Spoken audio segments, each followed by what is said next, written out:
may Rogers pala tayo.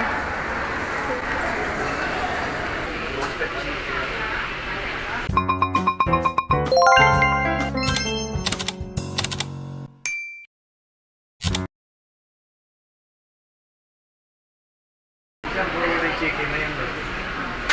One full roasted chicken.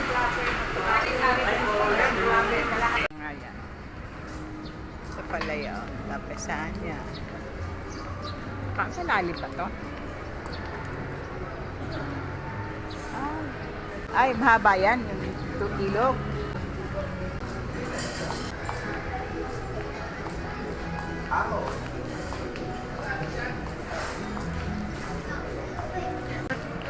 Kaya, papicture tayo dyan.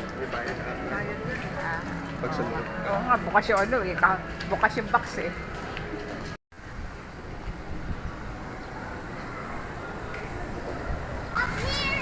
Saan tayo? Diretso na tayo sa parking. Oo.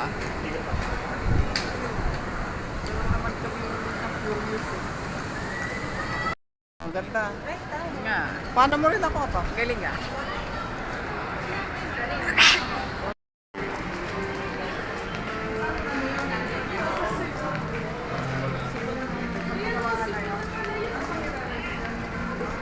Ate pa yung nagatalaw na ate kanina.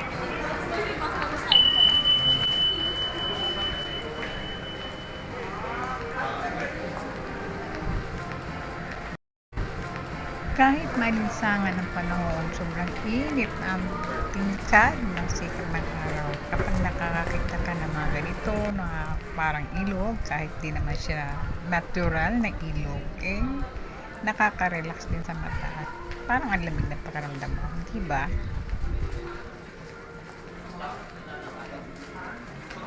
Ice gel, milkshake, ice custard, ano yan? At dahil busog pa kami naghahanap ng coffee. Ayan, makapagkape muna kami bago kami umuwi. At dahil malapit lamang naman sa parking ang Dunkin Donut, kaya kami ay doon na lang mabibili ng coffee and Dunkin Donut. Meron naman ano rin. Tigyan na lang tayo.